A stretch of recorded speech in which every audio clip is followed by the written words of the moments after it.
You're listening to the Hayek Program podcast. This podcast includes audio from lectures, interviews, and discussions from scholars and visitors of the F.A. Hayek Program for Advanced Study in Philosophy, Politics, and Economics at the Mercatus Center at George Mason University. To learn more about the Hayek Program, visit hayek.mercatus.org. To learn about graduate student fellowship opportunities with the Mercatus Center at George Mason University for students at Mason as well as at universities across the globe, please visit students.mercatus.org. So I'm excited to do this. I'm glad that you guys got the exposure to see the various different thinkers in Austrian economics that are sort of operating at the frontiers of the research in that regard, in terms as we judge it against the profession. So I think that's kind of important, and it's I hope you had a chance to get a talk to some of them. So, for example, Roger Koppel and his wife Maria, they're starting. It's actually Maria's center, but they're starting a brand new center at Syracuse University. And it's a phenomenal thing to have centers like this propping up all over the place. And so Syracuse is the #1 program in entrepreneurship scholarship. And Maria is one of the leading scholars in entrepreneurship. She was a student of Bill Baumel's, and she led the GEM project, which is a global entrepreneurship monitor. And she moved her way up through the profession, and she has a very lucrative chaired professorship there, and now she's going to have this center, and there's going to be professorship opportunities, postdoc opportunities, all kinds of things there. And so, I hope you guys, use the contacts that you might have made to start knowing what's going on with all of these different sort of areas and whatnot. And as, you just had the privilege of hearing Professor Rizzo has this sort of very important book coming out on this whole issue of rationality and economics. But Professor Rizzo is the co-director of the Classical Liberal Institute at New York University Law School. New York University Law School is one of the best law schools in the world. And they have this center now that they're developing. It's just very exciting times and prospects. And so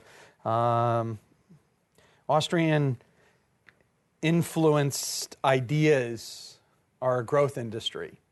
And so unlike the position that Professor Kerzner communicated as when he made his decision to continue to do research in this, and you should keep in mind that Professor Kerzner is not only a world-renowned scholar in economics, he's also a very important scholar in Talmudic studies.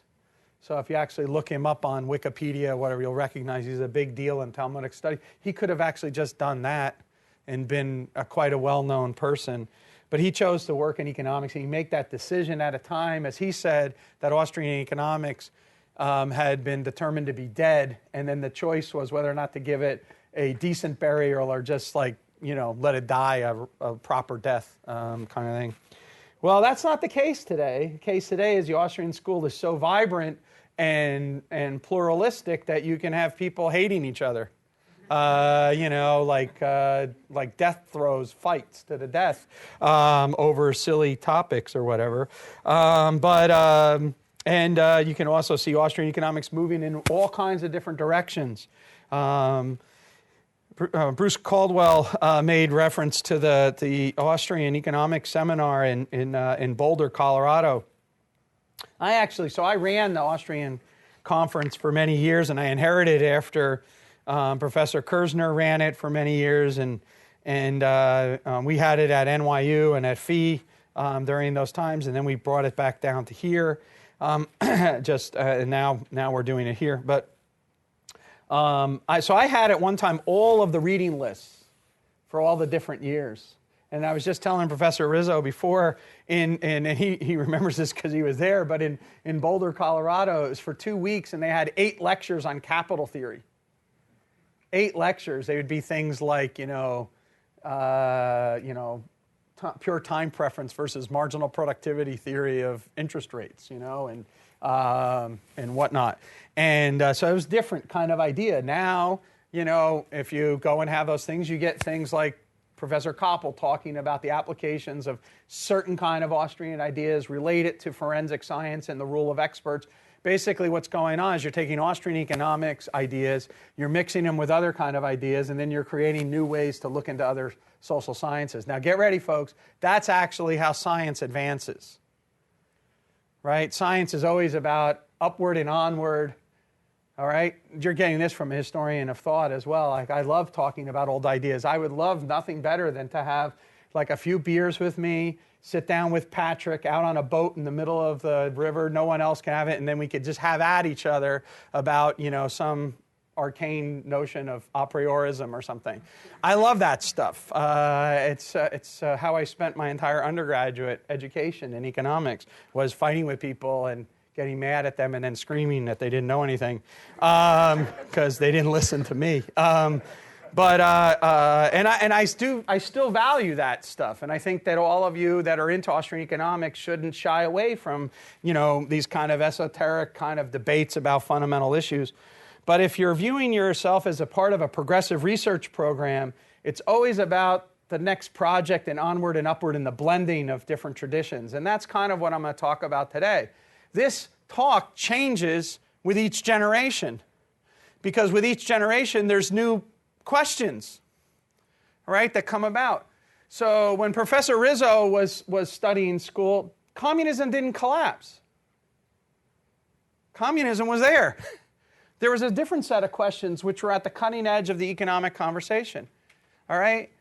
Pete Leeson and Chris Coyne, they grew up in a world where the rules of the game are what was being under question.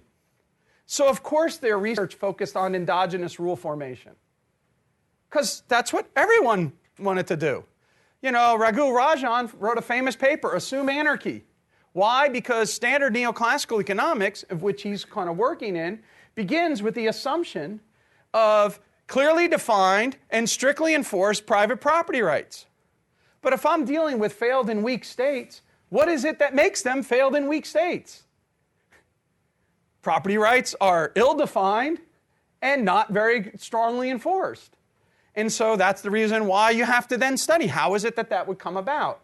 And so where do you learn that from? Well, you learn it from your own intellectual curiosity, but you also learn it when you apply that intellectual curiosity to looking out the window.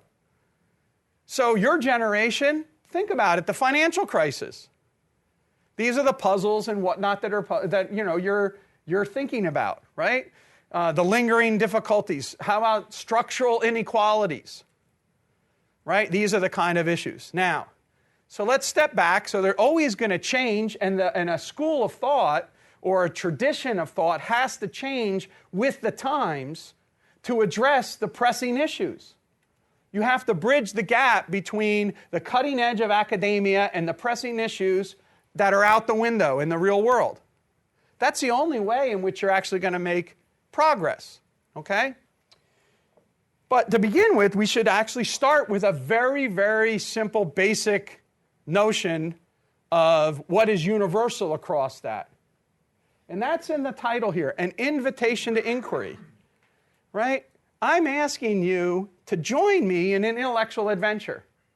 But what is it that I'm promising to give you in that intellectual adventure? And here it is. Economics is a golden key. Economics. Not sociology, not political science, not anything else. All that other stuff, okay?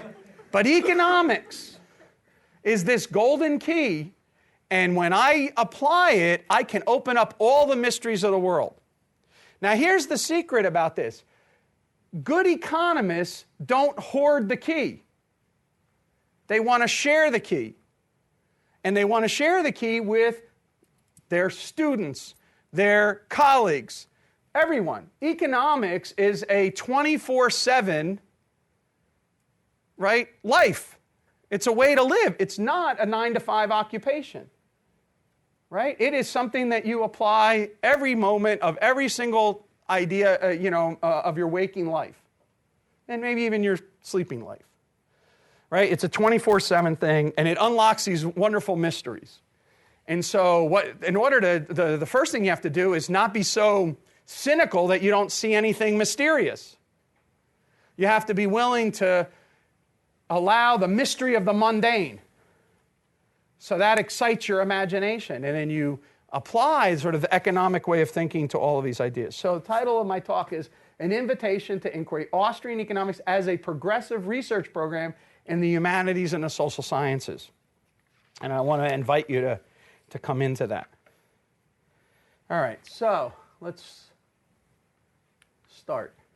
My wife makes fun of me all the time, by the way, because she says, Pete, it's PowerPoint, not power paragraphs. So, but I resist learning.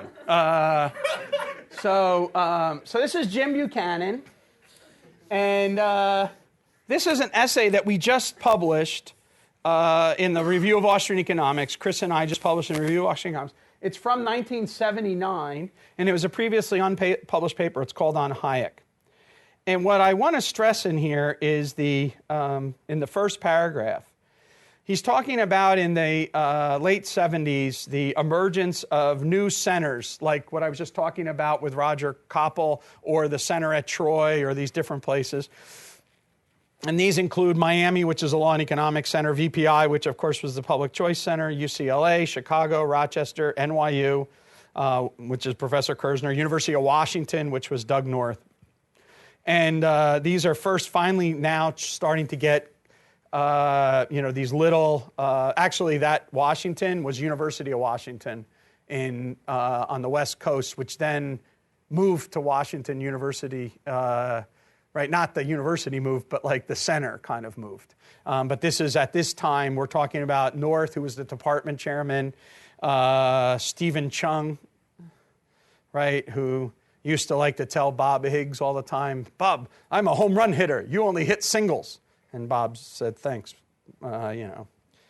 Stephen Chung thought very highly of himself, right? He only hits home runs. Bob only hits singles. But Yoram Barzell, a variety of people. By the way, this University of Washington is where Stroop and also Gortney, come out of. It's that tradition, as Terry Anderson. So for any of you who know these are all North students. So these centers must be strengthened, and new islands, Auburn, Colorado, must be created. The diverse approaches of the intersecting schools must be the basis for conciliation, not conflict. We must marry the property rights, law and economics, public choice, Austrian subjectivist approaches. And we must continue to be able to secure sufficient independent external financial support to ward off the threats from academic enemies within our institutions. So, right, let us jointly resolve that those of us who labor in the academic vineyards and those of us who provide support for the Hayeks of the late 20th century and early 21st century will never again be forced to endure the lean years that Professor Hayek suffered. We must not make it more costly for young scholars to devote themselves either to escapist nonsense, by the way, read in there Samuelson, or to romantic absurdity than to search for the espousal of elementary truths. The Hayeks of the world are scarce, but with appropriate incentives, there are many who can and will make significant contributions to the free society we all must seek. You have to understand, without people like Jim Buchanan, without people like Henry Manny, without people like Israel Kerzner, none of you would be sitting in this room today, right? You might be sitting downtown in Washington, D.C.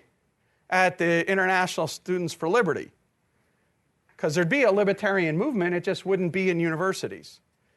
So understand that. Robert Nozick had to exist for libertarian philosophers to exist in philosophy departments. Otherwise, they just exist in novels called Ayn Rand, right? And they talk to each other. I mean, it's cool, right? It happens, and it's very powerful. I don't know what's...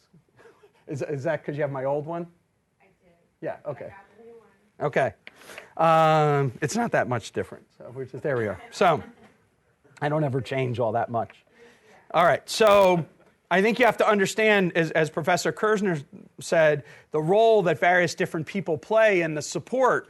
This is on his Thursday afternoon talk, not his Thursday night talk for those of you who are the grad students. He mentioned the idea of his career as an Austrian economist, the role that various different institutions play, right? And as he said, for example, Mises' home was never NYU, it was Phi, right? But you couldn't say that, for example, for about Professor Rizzo. His home's been NYU.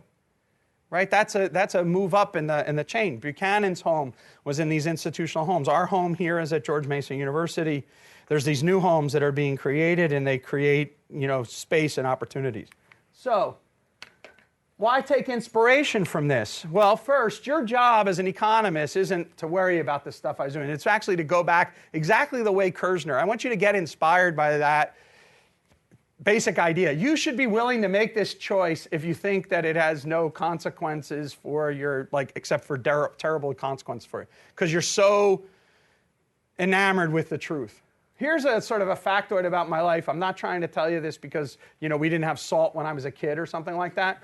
But when I graduated from college, I got a pretty decent, lucrative job doing what I did in college, and I loved it. Okay?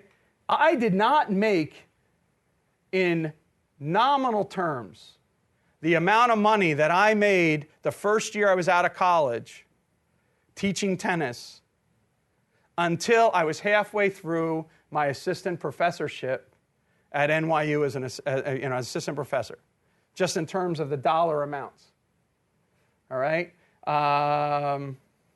Let alone, that's just in nominal terms, let alone in real terms during that period of time. So the rate of return on my human capital, all the market signals were telling me, go do this, not that. But when I was doing that, when I was having breaks, I was reading economics books, right? The people come out to me at the pool, and I got Man, Economy, and State, which is a big, thick-ass book to be out at a pool by, and they're like, what are you reading? And I'm like, I'm reading this passage about the problem of mathematical economics for the 500th time. And cheering about it. And they're like, yeah, that's kind of stupid. But that's what I was excited about, and so that's what I wanted to do. So I couldn't help but think of myself as wanting to go to graduate school. I had to go to graduate school, otherwise I would have went insane. And the reason was I thought that graduate school was where this key was going to be, and someone didn't give it to me yet, and I needed to get it. And I wanted to grab it, and what was fantastic is I show up at graduate school, and rather than having to steal it, like sneak in at midnight to take it from Don Lavoie, he's like, meet me here and I'll give it to you, and then meet me here again, I'll give you some more of it. He never tried to hoard it from me, neither did Jim Buchanan, anyone. They just gave it away freely, like, go ahead. And then they're like, go tell everyone else about it, and they can do it. It's not a common pool resource, right? It's like, go there and do it. And so, first things first is the economic way of thinking, right, is this key. It's just, you got to fall in love with it. Second, there's strategic moments. So for those of you who are in the policy world, this is called Overton windows, right? It's a guy named Joe Overton. He was at the Mackinac Center. And it actually is a very common phraseology in political science nowadays. But it actually relates exactly to Koppel's point about evolution. There's certain points in the evolutionary path when possibility sets exist that didn't used to exist before. And that's what I meant before by being concentrating on going out the window. So you need to have these kind of things. Like in the mid-'70s, there's a breakdown of the Keynesian consensus. So it made perfect sense that rational expectations came about. And it also, by the way, if you read the history of it, Bob Lucas called his original rational expectations theory a neo-Austrian theory. Right? Go and look at it, like his book, Understanding Business Cycles. It was for Kevin Hoover to point out to him that he was making a little error, all right, and whatnot. But he thought he was going back to pre-Keynesian theories and resurrecting a kind of price-theoretic foundation for business cycle theory. Breakdown of communism. I benefited tremendously from that. That's the only reason why I've had any kind of career in some sense, is because 5 years earlier, everyone would have been like, and 5 years later, everyone was exhausted. But I came right in the sweet spot. Right? And so as a result, I was like, one of the contending hypotheses about why it is that communism's collapsing right at that time. I was very fortunate in that regard. The failure of development planning, right? The lack of convergence and the identification of that raises all kinds of questions that were there. Impotence of government management since 2008. Why are we having a sort of such a weak recovery? Right? If you look out the window, this is all up for you. If you look just on the blackboard, you might miss the Overton window. Okay? And so, you got to really kind of keep going. This is the absurdity and injustice. That's, by the way, those are positive analysis, not a normative conclusion there. Of the war, you didn't laugh. Anyway, warfare, welfare, and rent-seeking state. Right? This is what Chris Coyne's doing now. Right? He talked about development economics, but his most recent book is how we lose our domestic liberties because of the foreign interventions abroad. That's his next book that's coming out, and this is what he's sort of examining. So first, there's more interesting research topics than this group could even think of, given the changes in the world. Right? The world is too damn interesting for you to be wallowing in depression about, oh my God, no one listens to Austrian economics. You want to know what you do? Make them listen. They have a problem. They can't explain things. So, you know what? Raise your hand in the classroom of professional opinion and force them to pay attention to you. Now, how do you force them to pay attention to them? You don't stamp your feet and say, pay attention to me. That's like a child does that. What you do is you have to answer their questions better than they're answering them. And that requires a discipline on your part, right? Which is one of the reasons why you go to graduate school. All right, strength in relative numbers. But here's the advantage. There's more professional economists practicing Austrian economics today than in any time in the history of the school. So you have a network. It's not like Kerzner's loneliness, right? I mean, Kerzner had a correspondence with Ludwig Lachmann. That was the only correspondent he could have. Chris was making fun of me the other day. I have 37,758 unread messages in my inbox. Okay? I will tell you, they're not about like vermin supreme or whatever the hell, you know, right? They're about like things having to do with like Austrian economics and everything like that. Let Steve Horowitz handle vermin supreme. All right. So we have this amazing relative strength of numbers because of Hayek, because of Kerzner, because of Buchanan, and because of their students. And you should take advantage of that. There are new voices for a new generation with new concerns. So you have to use the heart and the head once again. How many of you got interested because of like the Ron Paul campaign? Raise your hands very high, okay? All right, so that's the heart. Now you're studying economics. Now you're learning to use your head. Passion can be a very useful tool. I don't talk about Murray Rothbard that much, but Murray Rothbard was this huge influence on me when I was a kid. And one of the things that he used to say was, anger can be a muse. and so, you know, that's right, right?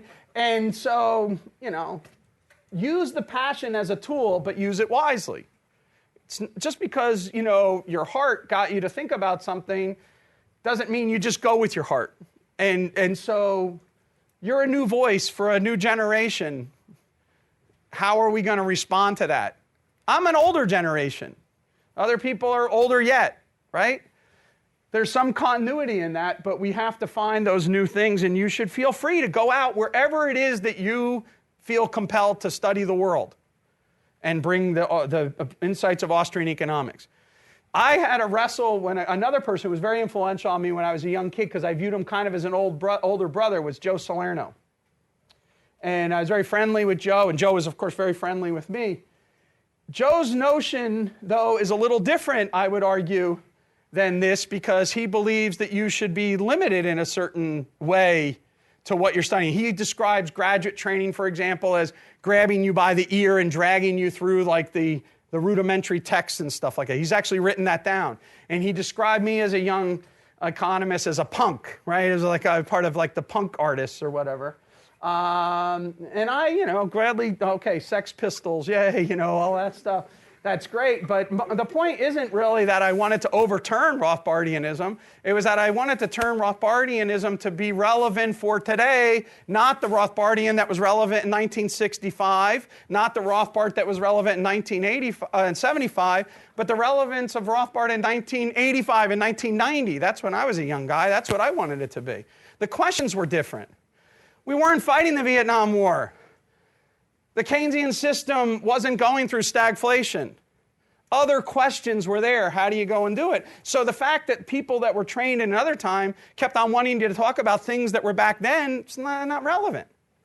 Now, this is what's relevant. So go from there. Think about like my former student, Dan D'Amico. He's completely obsessed with the problem of mass incarceration. Mass incarceration has existed for a long time. Just ask D'Amico. You can go all the way back to ancient Greek and everything and look at the way they dealt with criminals and the whole history of all this. But D'Amico really takes it to it. But that is a major issue today, is the issue of the police state. And D'Amico's right there. Is he like somehow, messing up Austrian economics because he's applying it to a topic that Mises never wrote on? Hell no. He's actually making Mises more relevant than he ever was. All right. So there's another way. For the students who have been here, you've seen me do this before. So for students that aren't here, when I do this, there's no sexism implied or anything like that. I'm not looking for Marilyn Monroe. Remember, it's all about economics. So it is the sexiest thing you'll ever see. But what happened in economics, as you think about economics, is that in the mid-period when Kirzner was identifying as the Austrians 1940s, 50s, making the most significant contributions, and yet people weren't paying attention. The reason is that the Austrian school during that period of time is asking these kind of big questions, and the economics profession is asking narrower and narrower questions. They're becoming more and more precise about less and less that's relevant. This breaks down in the post-1990s period because it can't explain the collapse of communism or the lack of convergence in development economies. So something has to explain. So by the end of the 20th century, we're asking again, why no capitalism in Africa? Here we ended the century by asking why no capitalism in China? But it's the same question. So Max Weber is asking a question at the end of the 19th century. Acemoglu, Johnson, and Robinson are asking a question at the end of the 20th century. And we come back to that question again. So think about that in terms of the way economics evolves.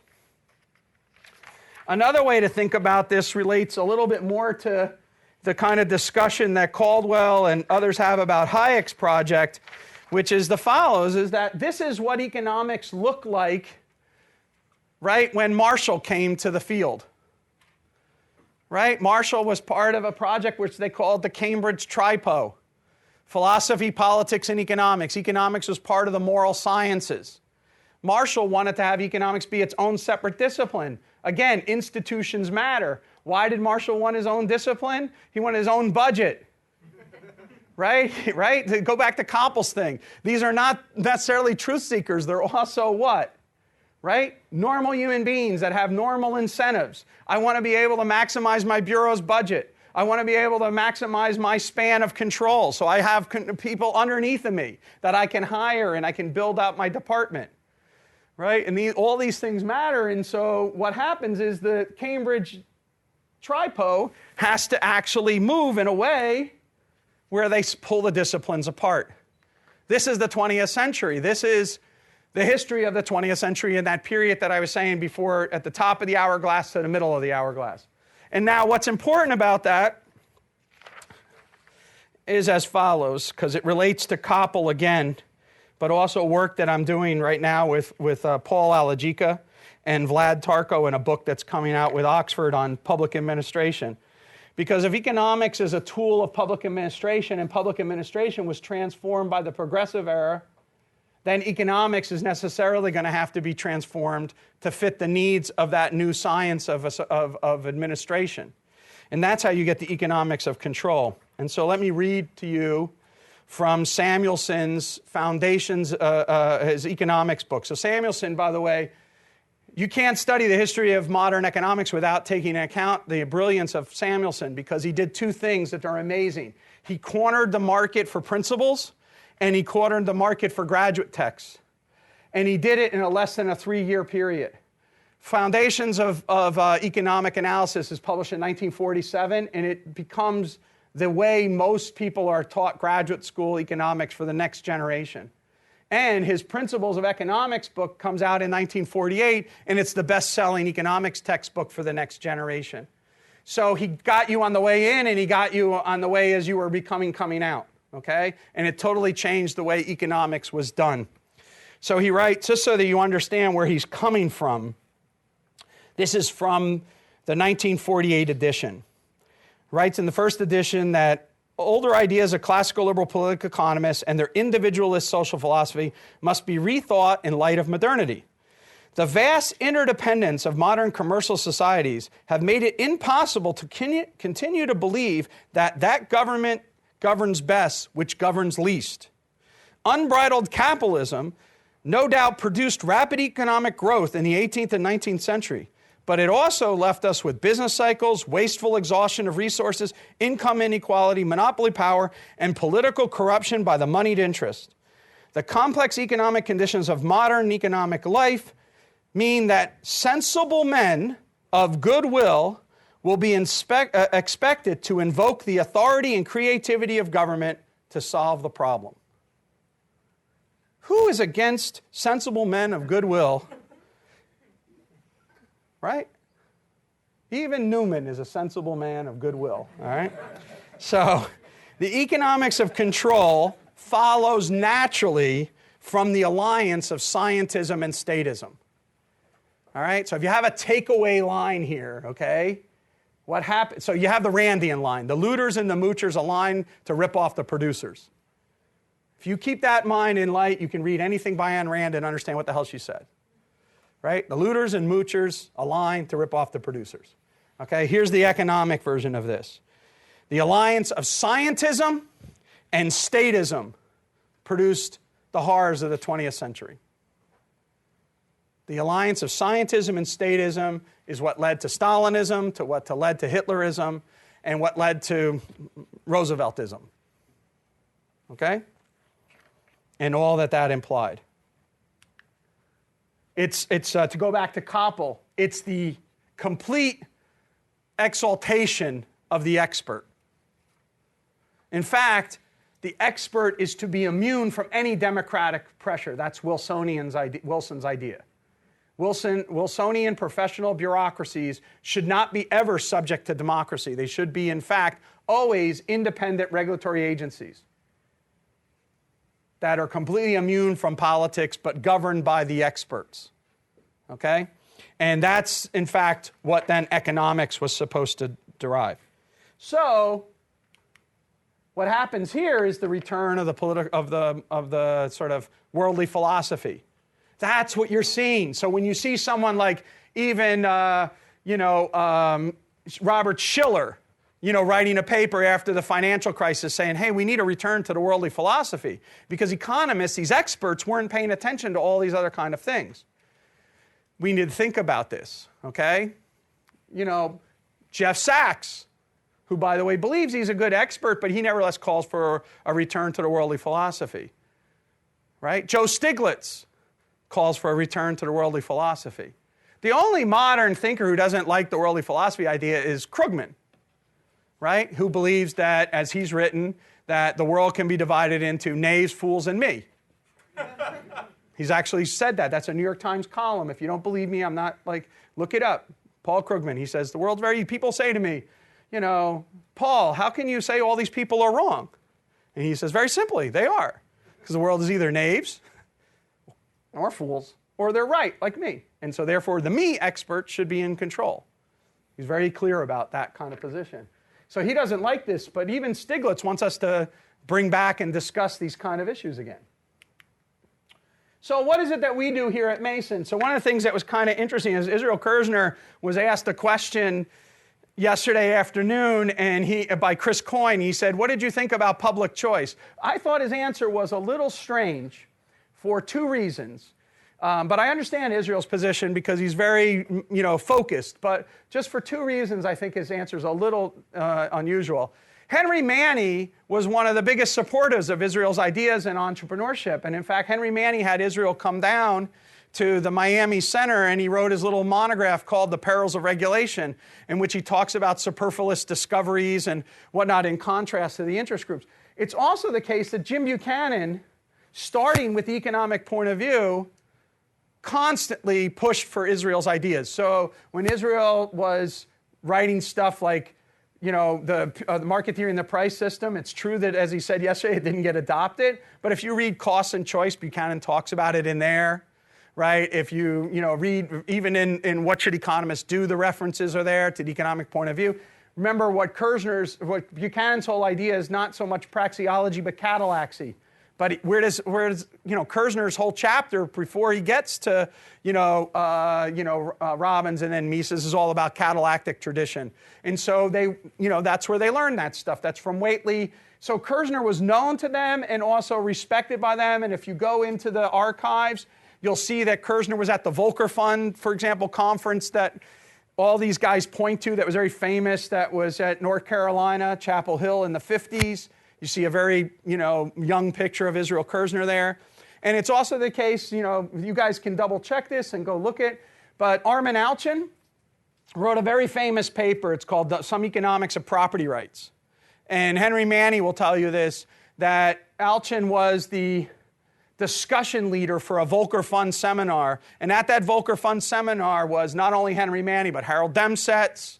These are all graduate students. Israel Kerzner, Jim Buchanan, all these different people at the time. And Mises' book, Human Action, was the only required reading. And Alchin's essay, Some Economics of Property Rights, is a write-up of his lecture based on the chapters in Mises on property rights economics. So the connection between all of these guys is as Buchanan mentions it earlier on. So Israel tried to make it be, and then what did he say in response to Chris? For those of you who are here, he said, that only happened once it got to George Mason. Okay? That is actually true. It only became institutionally organized in some sense at George Mason, but it actually was in the air in Charlottesville. Koppel put a picture up there earlier.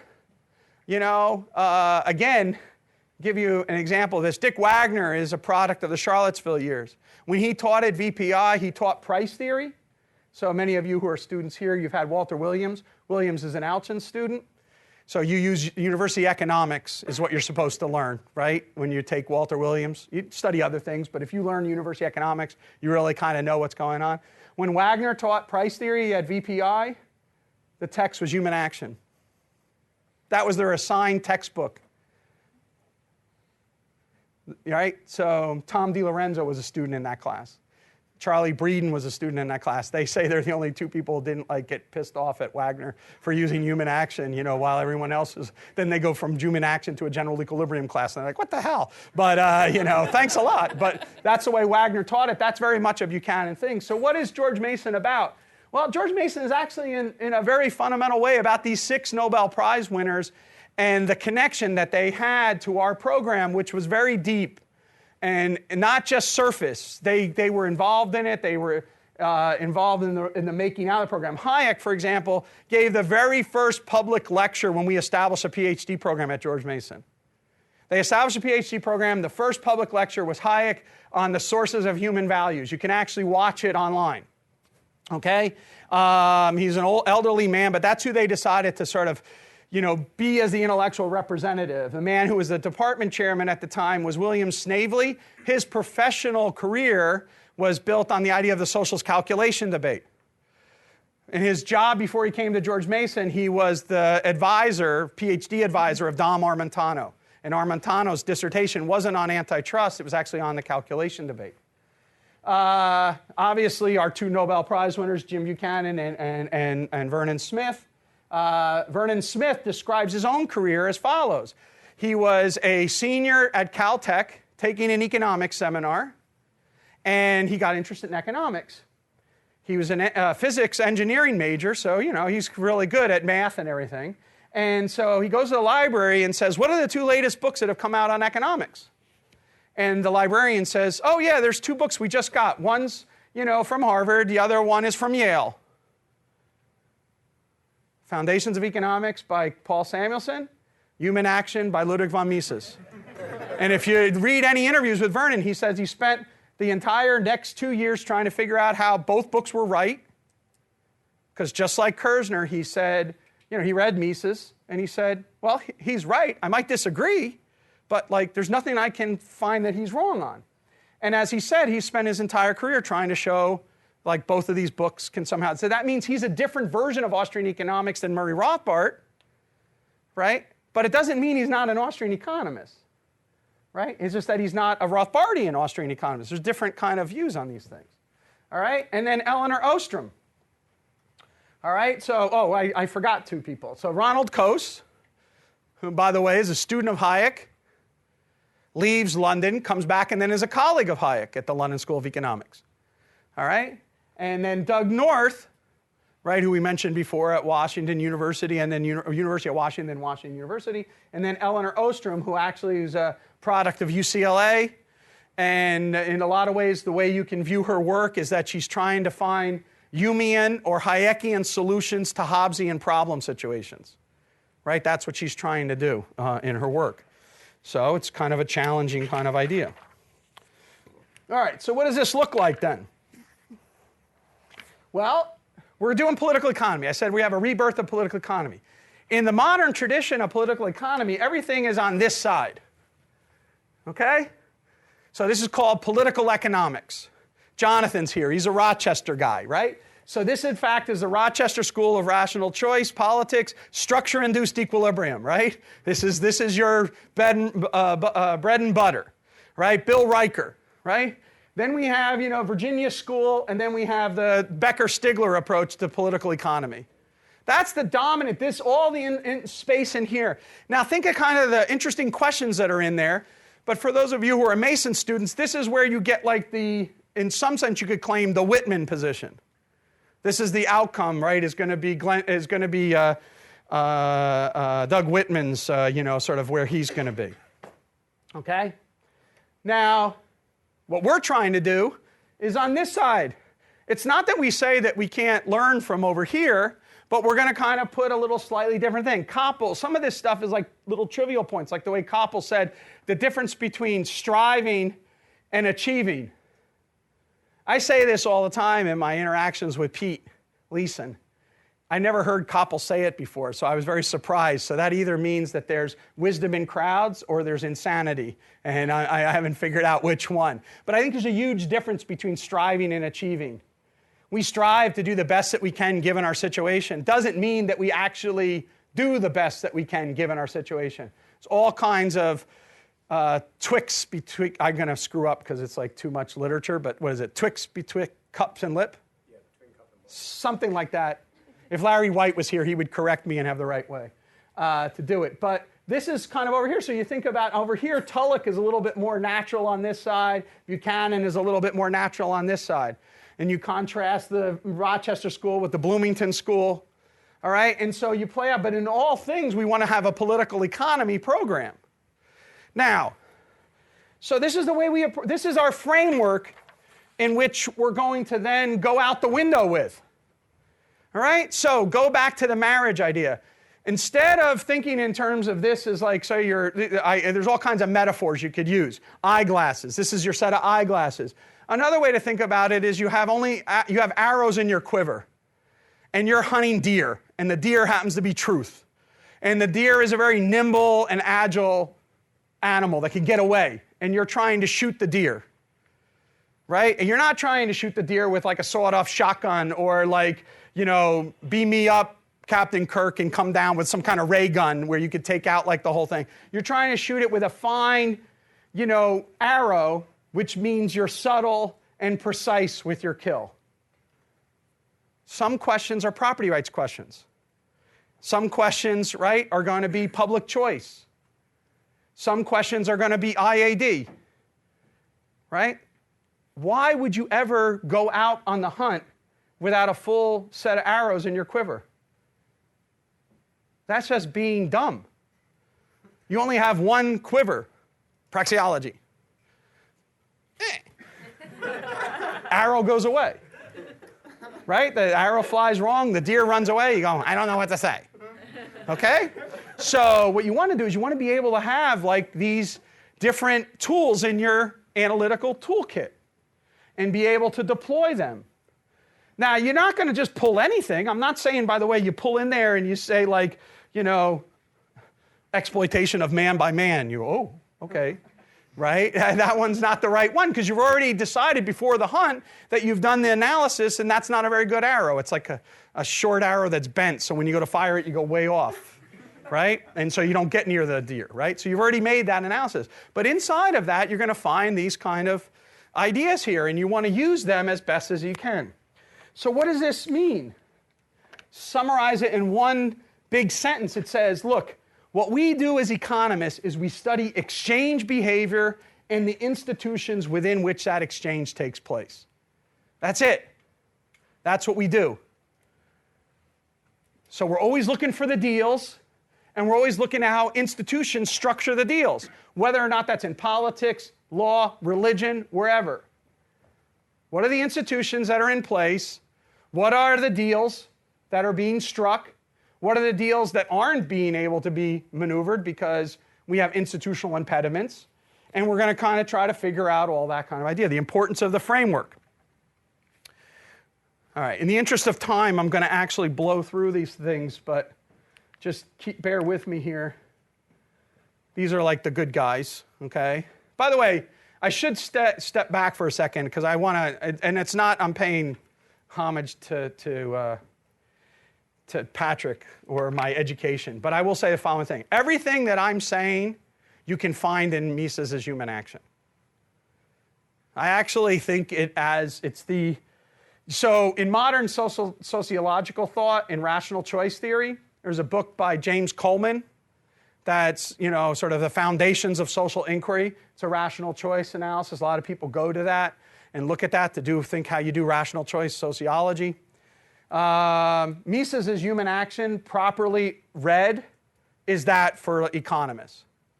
I honestly and sincerely believe it's the greatest book that's ever been written by an economist. Okay? But I also know a few things. One, it was written in 1949. The world's different. We need new books like that. Two, he was really bad at English. Now, his book doesn't reflect bad English. It actually reflects choppy, nice writing. Well, I just found this yesterday. I have in my possession all of Henry Hazlitt's edits on that book. Henry Hazlitt was one of the best economic journalists in the world at the time. He was the editor of the New York Times, right? And he edited Mises' book. And I think, and Hazlitt is a brilliant writer, but he's not an economist in the way we defined economics post-1950. He would have been an economist prior to 1950. And he was a brilliant economic mind, but post-1950 he's not a professional economist. He's an economic journalist. How do economic journalists write? They don't write like the way you write in the journals. They write short sentences, punchy, they bring in little colorful examples. And so now I'm not sure about this. I'm going to explore this some more, but I'm pretty sure the tensions that exist in Mises, where you're reading a detailed discussion of the price system and then he starts bitching about the Führer, which is like one of the reasons why we like the book, because, it keeps us excited when we're students. We're like, yeah, the Führer, he sucked, yeah, and all this stuff like that. I think Hazlitt probably egged him on to do that kind of stuff because it makes the writing lively, which is why the book had such a checkered history in academia, right? Because academic books, so you read Samuelson's Foundations, think about it.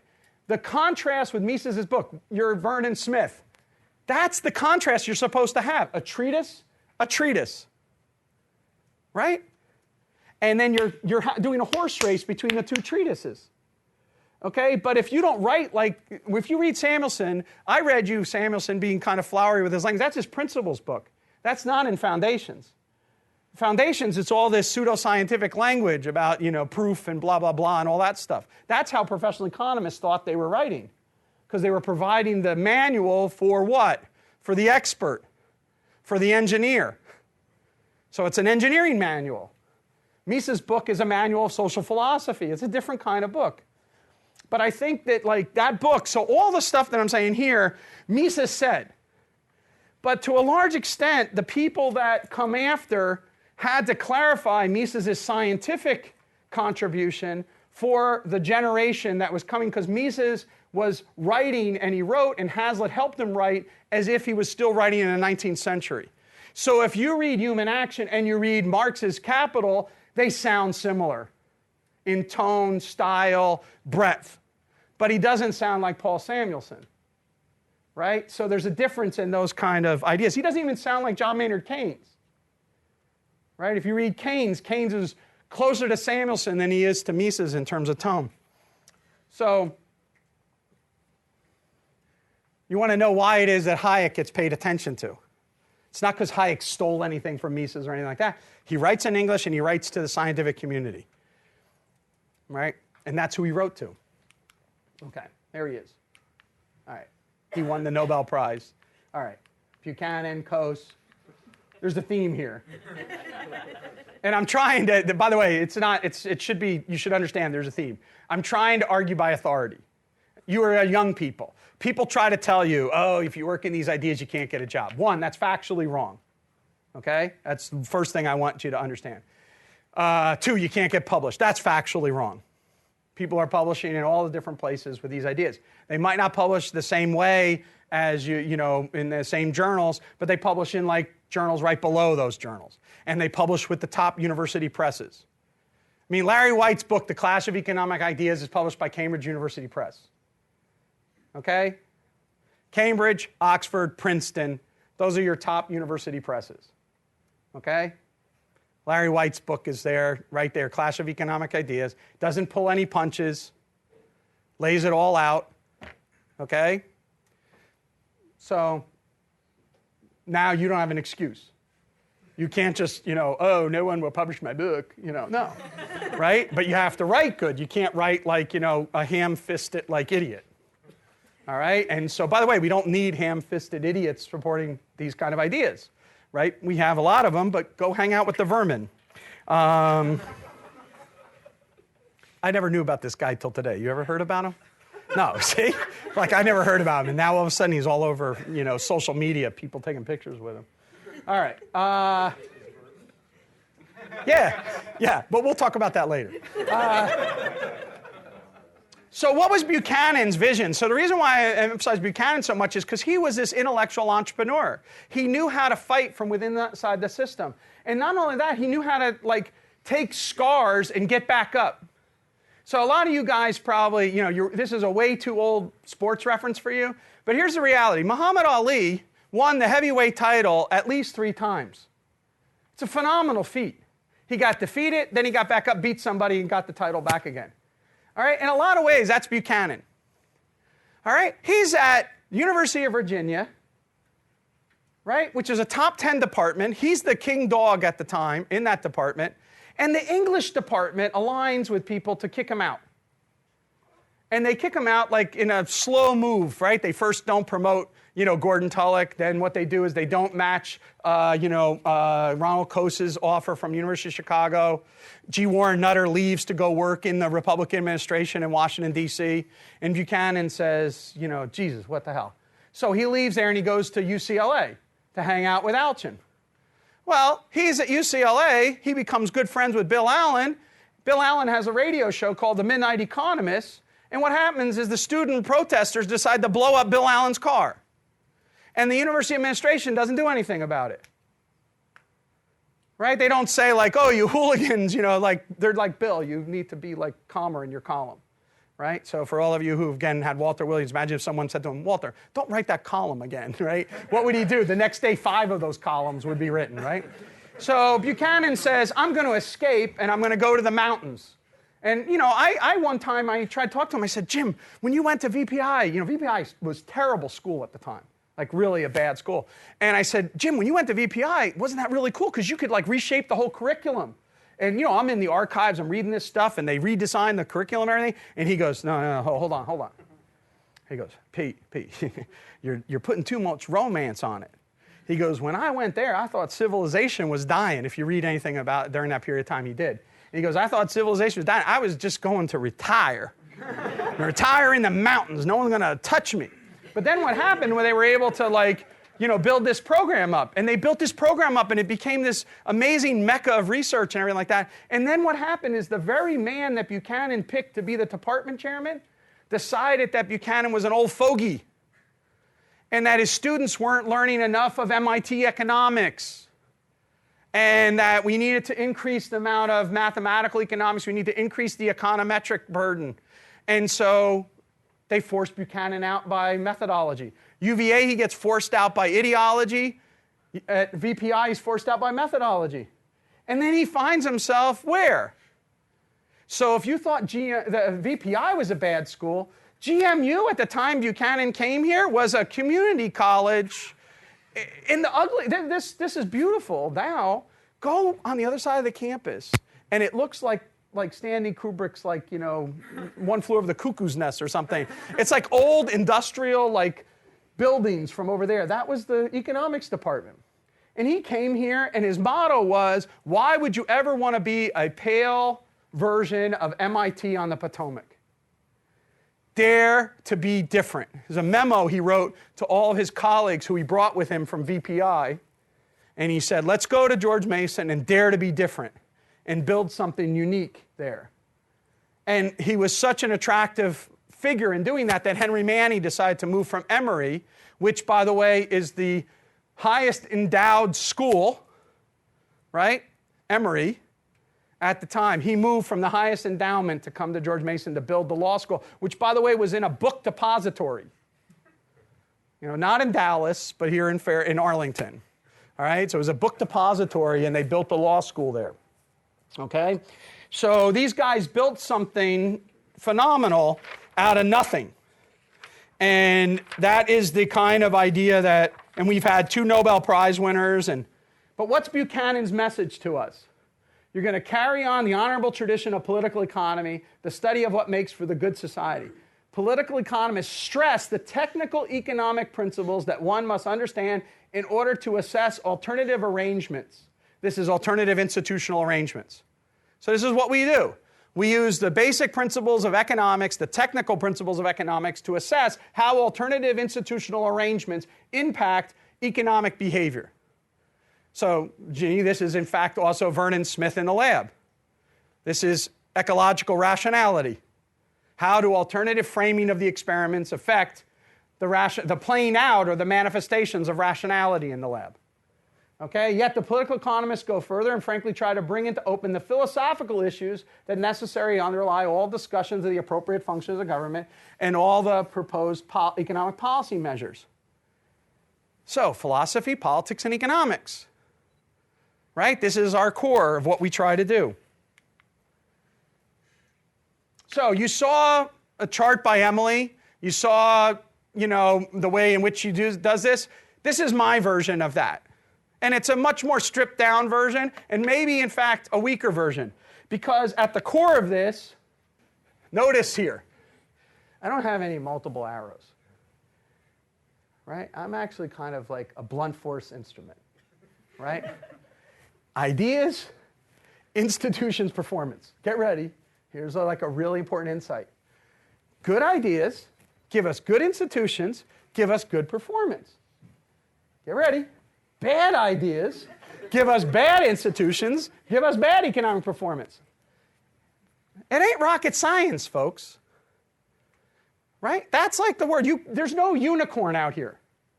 They're sitting over there someplace where there's really great ideas and there's really great institutions, but they're in the economic toilet, right? And also the vice versa. Really, bad ideas. They want to no property rights. They thieve from one another, right? The institutions are failing, falling apart, and yet we're in economic paradise. All right? So there's this linear relationship that we forget at our own peril in economics when we look out the window. But it gets somewhat complicated when you start thinking about the boxes like Emily was talking about, meaning that these ideas have to be legitimated. The legitimator of those ideas is in cultural beliefs. So translate this into economism, all right? The ideas the cultural beliefs raise or lower the transaction costs associated with enforcing certain relationship between ideas and institutions. So if you have a collectivist cultural belief, It's going to be harder to get private property rights respected than if you have an individualist cultural belief. By the way, for those of you who study these things, that's a paper by Avner Greif in the Journal of Political Economy in the 1990s, okay, on individualist versus collectivist beliefs. Okay? What do we mean by well-being? Right? Happiness, all this kind of stuff. We have to ask these questions because the way we answer that question is going to determine how we judge performances. And how we judge well-being is then going to flow back into our cultural beliefs. But the Buchanan first line is right in here. Incentives, compatibility, information, utilization. Study economics. If you take this out, you're left with underwear gnomes. Ideas, performance, right? So we have to actually study these institutions, and we have to study them in depth for the way that they structure incentives and control the quality and flow of information. Again, crappy graph. It's not that crappy, Peter. Yeah, you made it. It's not a crappy one at all, but it still gets confused with charmed, but that's okay. Okay, just two last things, and then we'll open up for Q&A. Or three last things, which is, so what's our intellectual test before us? I think Hayek lays it out for us in his essay, The Intellectuals and Socialism. All right, everyone misunderstands that essay. It's like a massive confusion. I don't need to go into it, maybe in the Q&A if you want to ask me about it, how I understand that essay, but everyone misunderstands it, friend, foe, and whatever. But the reality is he says the following, which I want you to take to heart. We must take the task of building a free society once more an intellectual adventure. This is your invitation to inquiry. You should be pumped. You shouldn't be exhausted at the end of this week if we've done our job right. You get excited. You go home, you read tonight, right? Newman stays up till 3 in the morning arguing with you about some fine point in economics, and you're like, I love it. You know, you can mix beer and pizza in there if you want, but the main thing is the conversation, not the chugging. All right. So a free society once more, an intellectual adventure, a deed of courage. And then here comes my favorite part, a truly liberal radicalism. Okay? It's okay, folks, to think the unthinkable. Get ready. Anarchy can be a research program. Not the normative view of drawing litmus test libertarianism. You draw a red line and you assign. You say, there's the non-aggression axiom. Violate that, you're not a libertarian, like that. Right? That's sort of dull and boring. The conversation stops before we get to 3. But here's an interesting thing. We might have a mechanism that says, how about if we didn't have any state? And we, in fact, were requiring the enforcement, the establishment and enforcement of property rights in the absence of any central authority. How the hell do people do that? How far can we stretch that? Does it meet a natural limit? Right? Is it constrained? Or can we, in fact, stretch it farther? Right? That's a research program. Does it only work with small groups of homogeneous agents with very low discount rates? That's what Avner Greif says.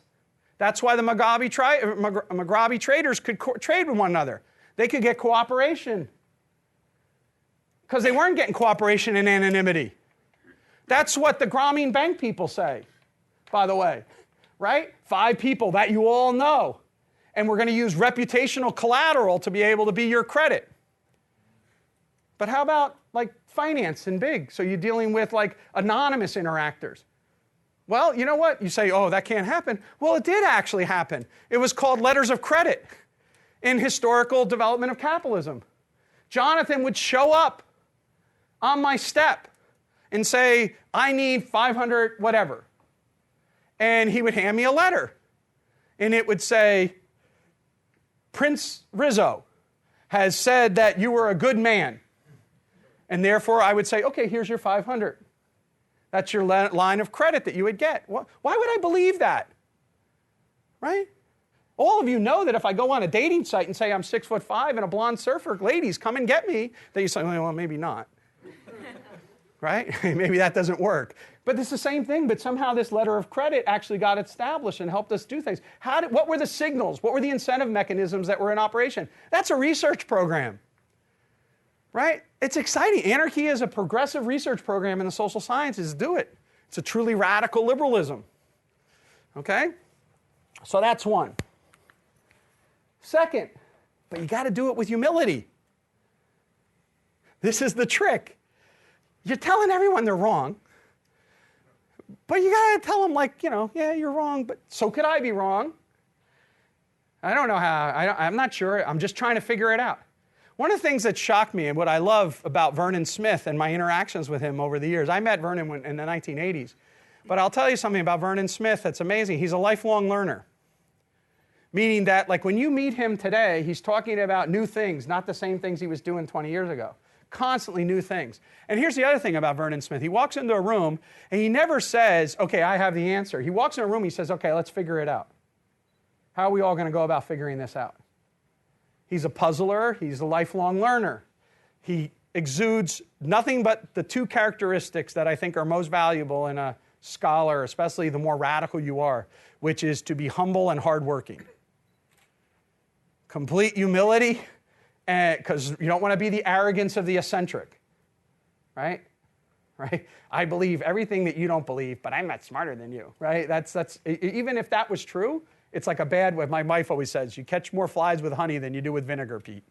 Okay? So you don't want to sort of communicate, but it's also bad intellectually, right? You want to be the person who goes in a room and say, hey, let's figure this out, right? And let's try to do that because this is the issue here, right? So if mankind is not to do more harm than good, he needs to take this kind of, and reject the dizzy with success kind of idea.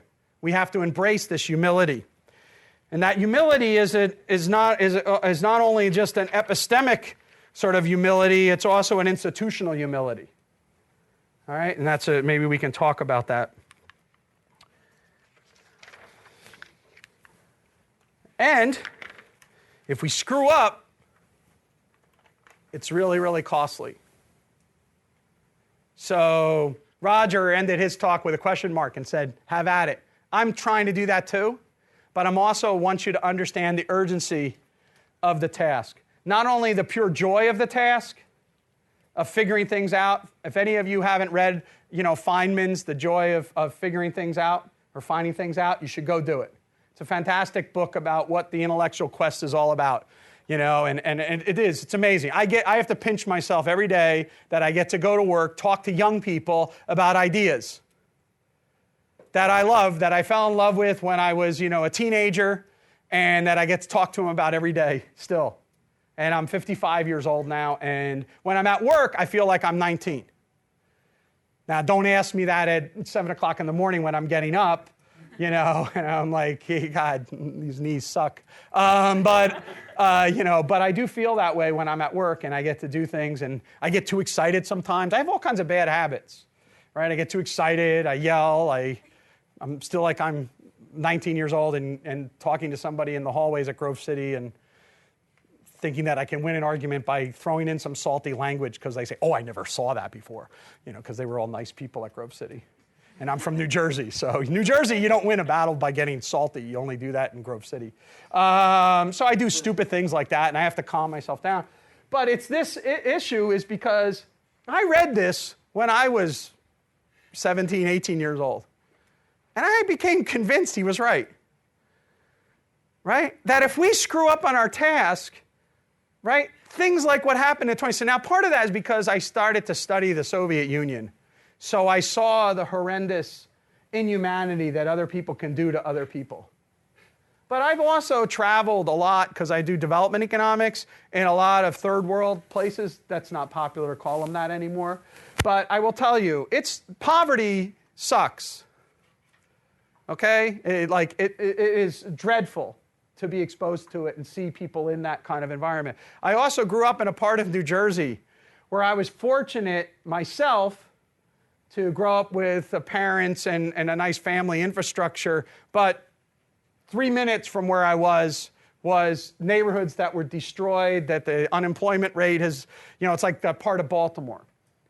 I lived right on the edge of two of the cities like that. And I was over there all the time because as a kid, I started playing basketball, and that's where I went and played basketball. Over there, I worked digging pools where I was the only person in the pool company that had a driver's license because everyone else had lost their driver's license from their extracurricular activity, let's say. Okay? And doing those kind of jobs. And I've seen people trapped in those kind of circumstances. And I want to see how it is that, what are the institutional barriers, right? I think of these things in terms of institutional barriers to practices that are productive, not as in residing in people and their characteristics. This is why, for those of you who are at George Mason, why I resist so strongly the behavioral genetics push of a lot of my colleagues. It's not because I deny that IQ matters or something, but I don't know what I do with that. But I know what I do if I put the focus on the institutional environment. And I look at that. That's why I want to focus on those kind of questions. So, nobody can be a great economist who's only an economist. I'm even tempted to add that the economist who's only an economist is likely to become a nuisance, if not a positive danger. This is our motto for our research program here. So we do philosophy, politics, economics. We study ethnographies. Okay, I highly recommend the work that Stephanie has done on community redevelopment as part of her dissertation and her first book on these ideas, the work of Virgil and Nona and Emily Chamley Wright on ethnographies and how the voices of how we got back. And go look at that kind of research. And if you see the connection to that stuff, go back and read earlier. The best sort of comment that I ever got for my second book was from a Russian economist who wrote to me and said that what I wrote about, I have a chapter in there that says how the system was supposed to work and how the system really worked. And he wrote me and said that my description of how the system worked was exactly how they understood it living in their real life at the dinner table. That's like the best comment I ever got from anyone about what I was trying to do, because that's what I was trying to capture.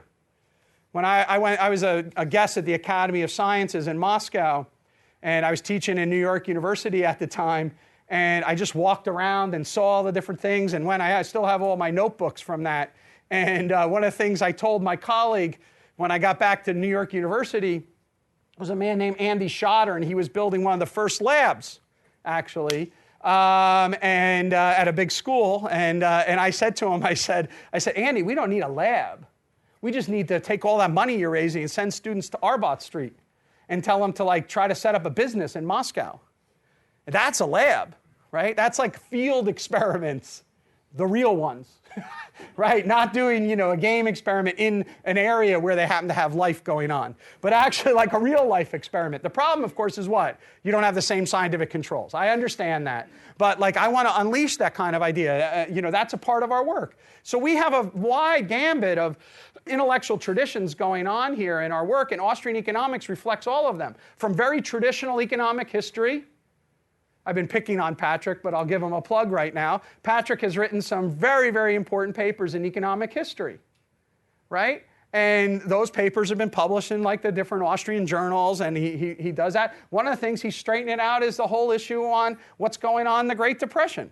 That's still a live debate, okay? What's going on in the Depression in 1920-21?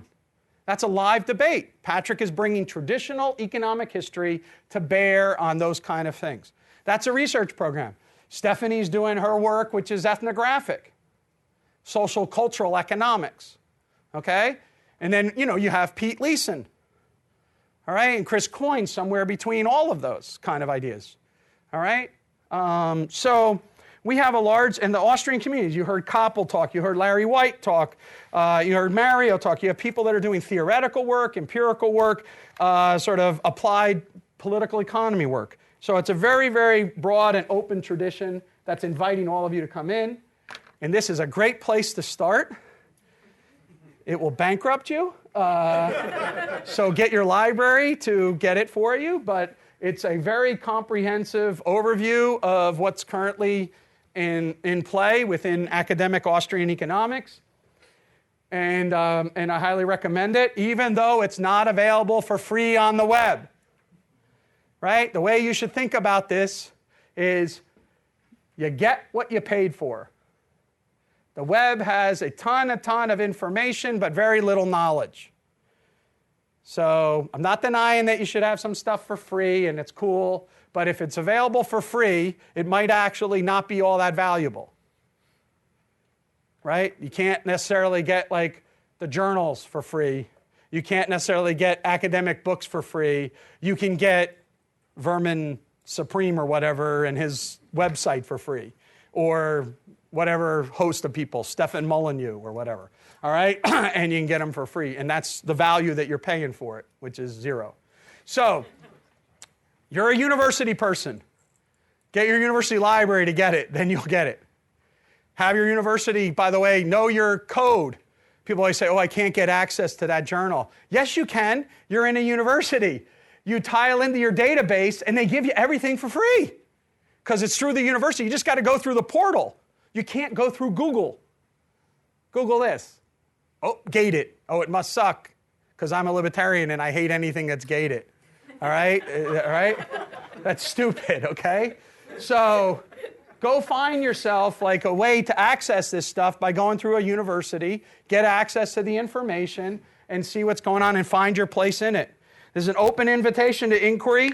It's a very exciting time for an Austrian economist, and it's a very exciting time for you guys to be studying it and entering into the profession of trying to engage with your colleagues. One last thing, which drives everything that I do, and I think it's what shares in common all the other people that have talked to you this weekend. We believe that the paradigm within Austrian economics that comes out of the Viennese tradition is developed and refined by Mises and Hayek, and then further developed by the American contingents of scholars from Rothbard, Kerzner, all the way up to the guys that you read and ladies that you've read here today or heard today or yesterday. It's too important to be left to the economics profession as currently constituted. We can't abandon the economics profession just because it's hard for us to get a voice. The point is to figure out how to get in the voice. I'm the editor of the Review of Austrian Economics. I love the Review of Austrian Economics. I would love it even more if the letters on my journal were the AER. And I will not rest until that's the case. Whether I fail or not in that, I don't let the bastards breathe. I'm the president of the Southern Economic Association. It's the second largest professional association of economists. Now what I want to do, right? I'm going to fail, but that's what I want to do. I want to be a president of the AEA and stand up there and have my own M&M moment, right? It's too old a reference for you, but, right? But, you know, and let them know, right? Like, you know, like this is how economics should be done. I don't want to be mealy-mouthed. You like me, it's really cool. Right? I want to actually change the way economics is done. In order to do that, I have to be an economist. I have to be a player in the economics profession. You have to be players in the economics profession. You have to be educators in the economics profession. Right? You can't just like set up shop on the corner somewhere and say, economics lectures taught to me by here, right? And like, you know, guys go by, oh yeah, let's try that. Right? It's a complete commitment to the profession, but bringing the Austrian ideas to it. And the reason why we can't leave it is because of the Mises quote of the stakes involved, but also the sheer fascination of the world. The world is too damn interesting to let boring people dictate what we think about it. Let's try to understand it. Let's use the best tools that we can to understand it, and let's all like figure it out together.